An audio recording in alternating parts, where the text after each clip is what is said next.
السلام علیکم۔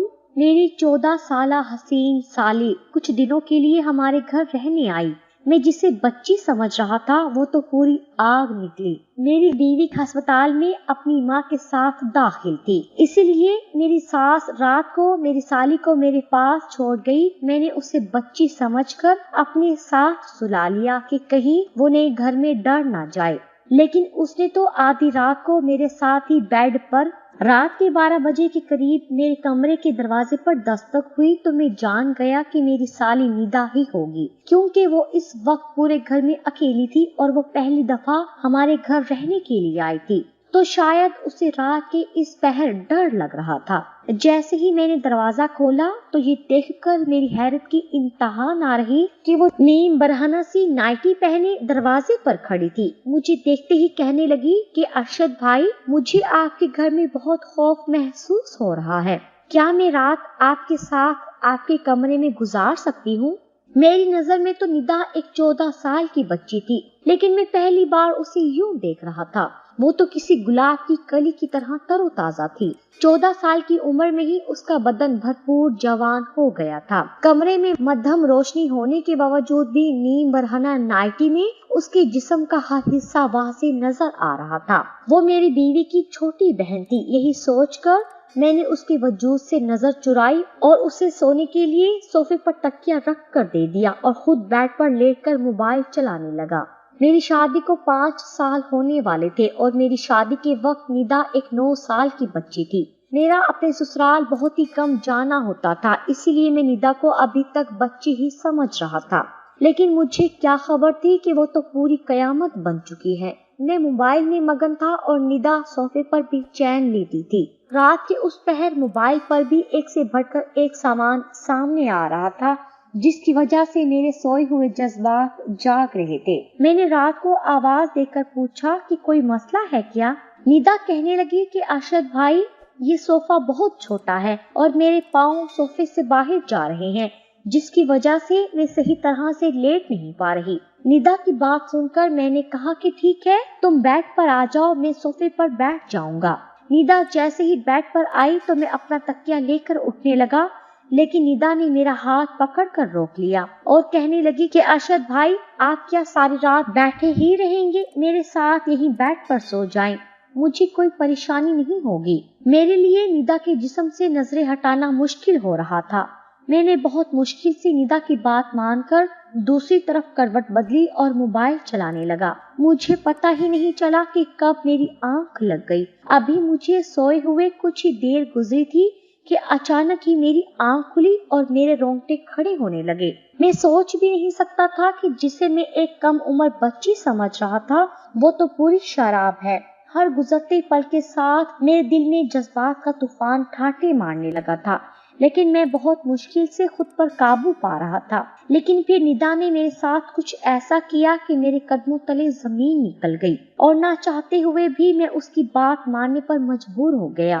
میری اور صبا کی شادی کو 5 سال گزر چکے تھے اور ان 5 سالوں میں ایسا کوئی دن نہیں تھا جب صبا نے میری خدمت میں کوئی کسر چھوڑی ہو۔ میری اور صبا کی پہلی ملاقات کالج میں ہوئی تھی اور ہم دونوں ایک دوسرے کو پہلی ہی نظر میں پسند آ گئے تھے۔ ہم دونوں کے پیار محبت کا سلسلہ بڑھتے بڑھتے شادی تک پہنچ گیا تھا۔ جب میں نے اپنے گھر والوں کو صبا کے متعلق بتایا تو میری ماں نے یہ کہہ کر انکار کر دیا کہ خاندان سے باہر وہ کسی صورت میری شادی نہیں کریں گی، لیکن میں صبا کی محبت میں اتنا آگے بڑھ چکا تھا کہ واپسی کا کوئی راستہ ممکن نہیں تھا۔ اس کے بغیر تو ایک پل بھی گزارا کرنا مشکل تھا۔ ہم دونوں اپنی ہی محبت میں ساری حدود پار کرتے ہوئے تمام رشتے قائم کر چکے تھے۔ کالج میں جانے کے بعد ہم دونوں ایک دوسرے کا ہاتھ پکڑ کر واپس باہر نکل جاتے اور کالج کے پیچھے بنے ہوئے چھوٹے چھوٹے ہوٹلوں میں ایک دوسرے کے ساتھ وقت گزارتے۔ میں نے اپنی ماں کو منانے کی بہت کوشش کی، لیکن وہ کسی بھی صورت میں اس شادی کے لیے راضی نہ ہوئی اور میں نے صبا کے ساتھ بھاگ کر شادی کر لی۔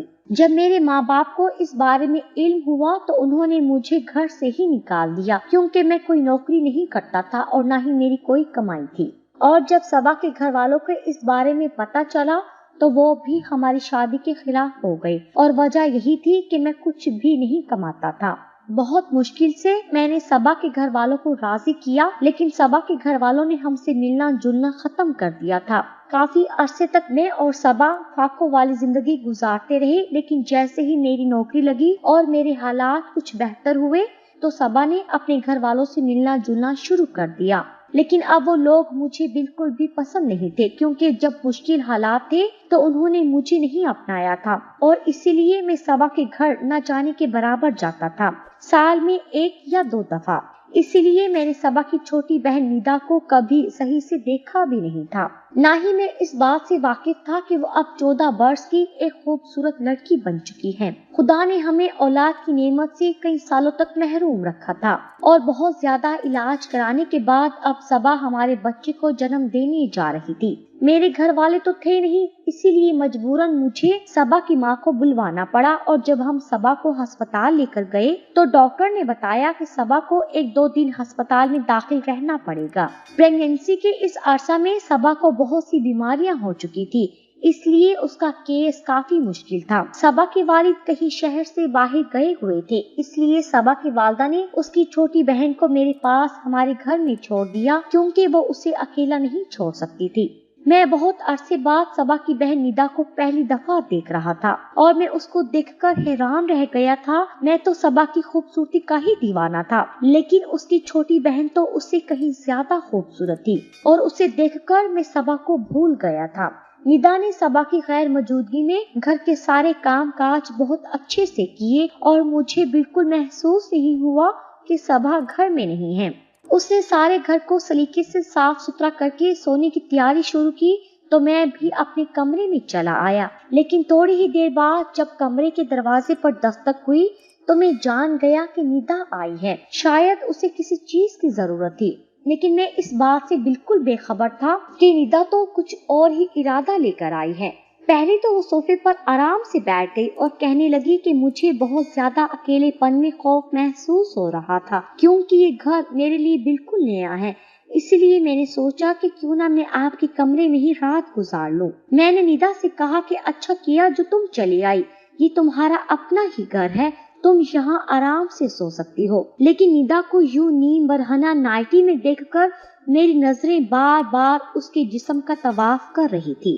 ندا میرے چہرے پر نظریں جمائے بہت ہی توجہ سے مجھ سے بات کر رہی تھی۔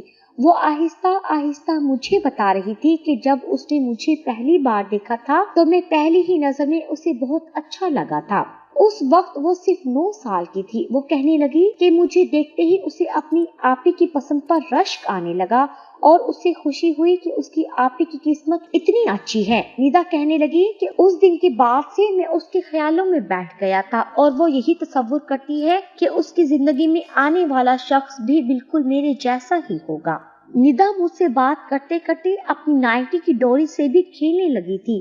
وہ مجھے کہہ رہی تھی کہ میری بڑی بڑی آنکھیں اس کے ذہن میں ہمیشہ کے لیے بیٹھ گئی تھی۔ وہ کہنے لگی کہ اس نے کئی مرتبہ اپنے ابا سے میرے لیے جھگڑا بھی کیا، کیونکہ وہ چاہتی تھی کہ اس کے ابا مجھے معاف کر کے ہمیں اپنا لیں، کیونکہ وہ مجھے دوبارہ دیکھنے کو بہت بے چین تھی۔ مجھ سے باتیں کرتے کرتے وہ صوفے پر لیٹ گئی، اور میں بہت مشکل سے اسے نظریں چرا کر اپنے فون میں دھیان لگانے لگا۔ کمرے کا ماحول اچانک ہی بہت گرم ہو گیا تھا۔ ندا ایک جلتی ہوئی آگ تھی جو مجھے اندر تک دہکا رہی تھی۔ میں تو اسے ایک بچی سمجھ رہا تھا، لیکن اس کی جوانی تو کسی کو بھی دیوانہ کر سکتی تھی۔ تھوڑی ہی دیر میں وہ بے چینی سے کروٹیں بدلنے لگی۔ میرا دھیان بار بار بھٹک کر ندا کے وجود پر جا رہا تھا، اور جب میں نے اسے بے چین دیکھا تو میں پوچھ رہا تھا کہ کیا ہوا ہے۔ وہ کہنے لگی کہ یہ صوفہ بہت زیادہ غیر آرام دہ ہے، اور میں اس پر آرام سے نہیں سو سکتی۔ یہ سنتے ہی میں نے اس سے کہا کہ وہ بیڈ پر آ کر سو جائے، اور صوفے پر میں سو جاؤں گا۔ وہ جیسے ہی بیڈ کی طرف آئی تو میں اٹھنے لگا۔ ندا نے فوراً ہی میرا ہاتھ پکڑ کر کہا کہ ارشد بھائی، آپ کو تکلیف اٹھانے کی کیا ضرورت ہے؟ یہ آپ کا اپنا ہی گھر ہے۔ میں ایک طرف لیٹ جاتی ہوں، دوسری طرف آپ لیٹ جائیں۔ میں ندا کی بے باکی دیکھ کر حیران رہ گیا تھا، لیکن میں خود بھی آرام کرنا چاہتا تھا۔ سارا دن صبا کے پیچھے میں نے ہسپتال میں کافی بھاگ دوڑ کی تھی، اسی لیے میں بیڈ پر ایک کونے سے ہو کر لیٹ گیا اور اپنا فون چلانے لگا۔ निदा की मौजूदगी में अपने जज्बात पर काबू पाना मेरे लिए एक मुश्किल मरहला था जिससे मैं उस वक्त गुजर रहा था। फोन चलाते चलाते ही मुझे कब नींद आ गई मुझे पता भी ना चला, और जब मेरी आंख खुली तो मुझे ऐसा महसूस हुआ जैसे कोई मेरे जिस्म पर हाथ फेर रहा हो, और जब मैं पूरी तरह होश में आया तो मुझे अंदाजा हुआ कि निदा मेरे बहुत करीब लेटी हुई है और उसकी उंगलियां मेरे जिस्म पर हरकत कर रही हैं। मेरे अंदर एक तूफान सा उठने लगा था। निदा जानबूझकर मेरे जज्बात को उभार रही थी। वो अपने दिली जज्बात तो बातों बातों में पहले ही बयान कर चुकी थी कि वो मुझे पसंद करती है, और अब रात के अंधेरे में वो इस तरह मेरे करीब आके ये बात साबित कर रही थी कि उसके दिल में मेरे लिए बहुत कुछ था। मैं एक मर्द था और बहुत कोशिश के बावजूद भी मैं खुद को निदा से दूर ना कर सका, और मैं भी करवट बदलकर उसके करीब हो गया। निदा तो जैसे इसी बात के इंतजार में थी। जैसे ही उसे इल्म हुआ कि मैं उसका साथ देने के लिए तैयार हूँ, वो फौरन ही अपने जज्बात मुझ पर लुटाने लगी, और मैंने भी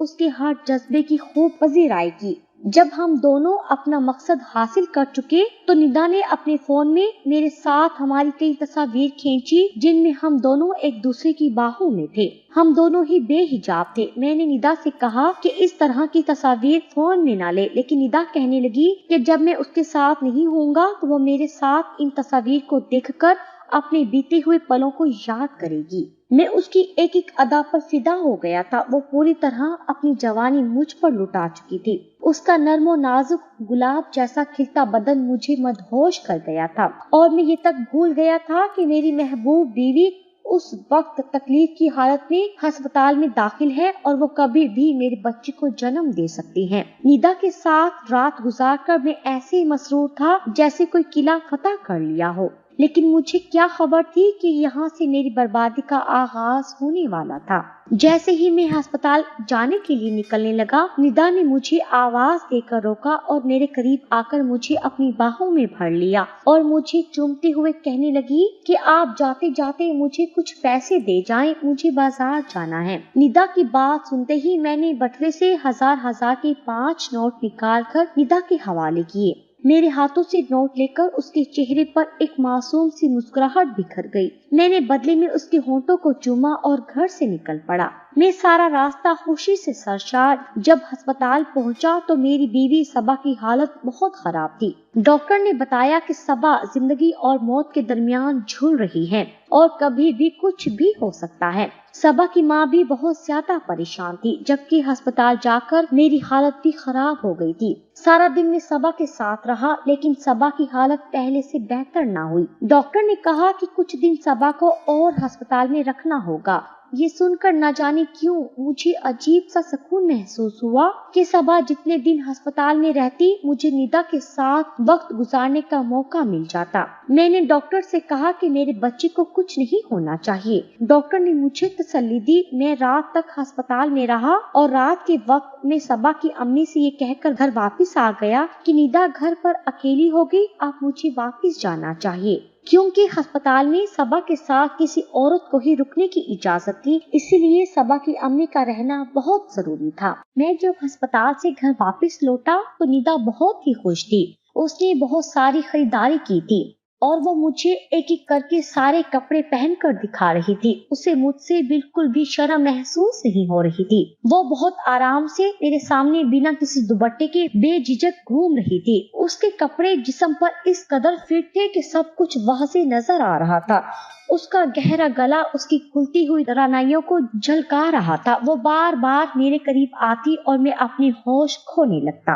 अचानक ही वो मुझसे पूछने लगी कि मैं सबा आपी की अलमारी खोलकर देख सकती हूँ क्या? मैंने निदा से कहा कि इसमें भला पूछने की कौन सी बात है, तुम्हारी आपी की ही तो अलमारी है। उसने कहा कि चाबी दे फिर मुझे। मैंने उसे चाबी दे दी और वो सबा की अलमारी खोलकर एक एक चीज देखने लगी और सबा जो कपड़े मेरे लिए रात को पहनती वो निकाल निकाल कर मुझे दिखाने लगी और मुझसे पूछने लगी कि इसमें से आपको कौन सा पसंद है। मैंने एक छोटी सी नीले रंग की नाइटी पर हाथ रखा और उसे कहा कि इस सबा पर बहुत जचती है। ये सुनते ही निदा वो नाइटी उठाकर कमरे से निकल गई और जब काफी देर बाद वापस आई तो मेरी आंखें हैरत से फैल गई। वो सबा की नाइटी पहने उससे भी कहीं ज्यादा हसीन लग रही थी। अचानक ही वो मेरे आगे आकर मुस्कुराते हुए पूछने लगी कि ये मेरे बदन पर ज्यादा जच रही है या आप ही पर ज्यादा जचती है। ये सुनते ही मैंने उसे अपनी बाहों में भरा और बहुत मोहब्बत से उससे कहा कि ये तुम्हारे दूधिया बदन पर बहुत खूब लग रही है। सबा, तो ये पहनकर इतनी अच्छी नहीं लगती जितनी तुम लग रही हो। मैंने उसके हाथ में पकड़ा मोबाइल लेकर साइड पर रख दिया और खुद में उस पर अपनी मोहब्बत लुटाने लगा। उसे उस नाइटी में देखकर तो मैं बिल्कुल ही बेकाबू हो गया था। मैं सोच भी नहीं सकता था कि 14 साल की उम्र में कोई लड़की हुस्न की देवी भी हो सकती है। लेकिन निदा तो हुस्न की सारी हदें पार कर रही थी। उसका पूरा ही बदन बहुत हसीन था और मैं हर गुजरते पल के साथ उस पर हावी होता जा रहा था। सारी रात उस पर अपने जज्बात लुटाने के बाद जब मैं सुबह अस्पताल पहुंचा तो मुझे पता चला कि मेरी बीवी ने अभी अभी एक मुर्दा बच्चे को जन्म दिया है। ये सुनकर तो मेरी हालत खराब हो गई। मेरी बीवी की हालत भी बहुत ज्यादा खराब थी और डॉक्टर उसे ठीक करने की पूरी कोशिश कर रहे थे। शाम तक सबा की हालत कुछ बेहतर हुई तो उसे अस्पताल से छुट्टी मिल गई। मुझे अपने बच्चे के इंतकाल का बहुत दुख था। मैं सबा को संभालते हुए घर ले आया। सबा को देखकर निदा का चेहरा उतर गया था। उसने एक अजीब सी नजर सबा पर डाली और कमरे में चली गई। मैंने सबा को कमरे में लाकर लिटा दिया। उसकी अम्मी ने मुझे सबा की दवाइयों से मुतालिक आगाह किया। मैं सबा की अम्मी के साथ बाहर लाउंज में बैठा उनकी बात सुन रहा था कि जब मैंने निदा को सबा के पास जाते हुए देखा, मुझे कुछ खौफ महसूस हुआ, लेकिन मैं जानता था कि निदा ऐसी कोई बात सबा के आगे नहीं कहेगी। थोड़ी ही देर में निदा वापस आई और अपनी माँ से कहने लगी कि चले अम्मी, अब हम घर चलते हैं, और वो दोनों अपने घर वापस चले गए। मैंने निदा को आखिरी बार अलविदाई नजरों से देखा क्योंकि मैं जानता था कि अब हम दोनों का मिलना बहुत मुश्किल है। निदा को जाता देख मैंने एक ठंडी आह भरी थी। थोड़ी देर बाद जब मैं दूध का गिलास लिए अपने कमरे में पहुंचा तो सबा गुमसुम सी बैठी हुई थी। मैंने उससे कहा कि कोई बात नहीं, अगर एक औलाद चली भी गई तो हमें अल्लाह दोबारा औलाद से नवाजेगा। मेरी बात सुनकर सबा ने मुझे बहुत अजीब नजरों से देखा और कहने लगी, जो मैंने खो दिया है उसे दोबारा पाना मुमकिन ही नहीं। सबा के लहजे ने मुझे चौंका दिया था। मैं उसके आगे ही बैठ गया और उसे कहने लगा कि ऐसी बात क्यों कर रही हो। सबा कहने लगी कि निदा मेरी सगी बहन नहीं है, बल्कि वो मेरी फूफो की बेटी है, जिसे फूफो के इंतकाल के बाद अब्बा हमारे घर ले आए थे। लेकिन निदा को बचपन से ही मुझसे बहुत नफरत थी क्योंकि घर में हर चीज मेरी थी और उसे हर वो चीज चाहिए होती जो मेरे पास होती। अब्बा ने कभी उसे किसी चीज की कमी महसूस न होने दी, लेकिन उसके बावजूद भी वो मुझसे हसद में मुब्तला रही। उसकी नजर हर उस चीज पर होती जो अब्बा मेरे लिए लाते या जिसे मैं पसंद करती। जब मेरी तुमसे शादी हुई तो तुम मेरे घर आना जाना नहीं करते थे और मुझे इस बात की तसल्ली थी कि वो तुम पर अपनी नजरें नहीं जमाएगी। लेकिन मुझे अंदाजा नहीं था कि वो मेरे हसद में इतनी आगे बढ़ चुकी थी कि उसने तुम्हें मुझसे छीनने के लिए वो सब कर दिया जिसके बारे में मैं सोच भी नहीं सकती थी।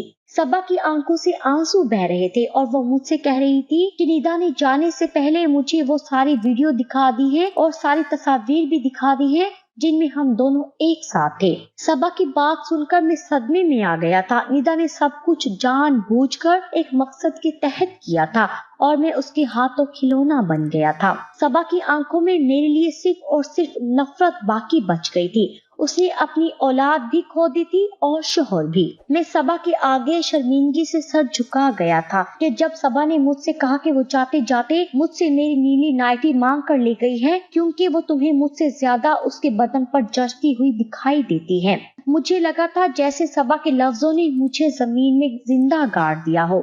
वक्ते जज्बात के हाथों में मैं अपनी पूरी जिंदगी हार गया था और अब कभी सबा के आगे नजर उठाकर जिंदगी नहीं गुजार सकता था। निदा ने कुछ ही वक्त बाद मुझे ब्लैकमेल करने का सिलसिला शुरू कर दिया था। वो मुझसे हर बार एक बड़ी रकम का तकाजा करती और मेरे ना देने का कहने पर मेरी तस्वीर वायरल करने की धमकी देती। मैं जिसे 14 साल की एक सीधी सादी मासूम बच्ची समझ रहा था, वो दरअसल एक फितना थी जिसने मेरी पूरी जिंदगी बर्बाद करके रख दी थी। मेरा और सबा का ताल्लुक बिल्कुल मुर्दा हो गया था क्योंकि सबा अब मुझे सिर्फ और सिर्फ नफरत की निगाह से देखती थी। वक्त लज्जत और मजे ने मुझे कहीं का नहीं छोड़ा था।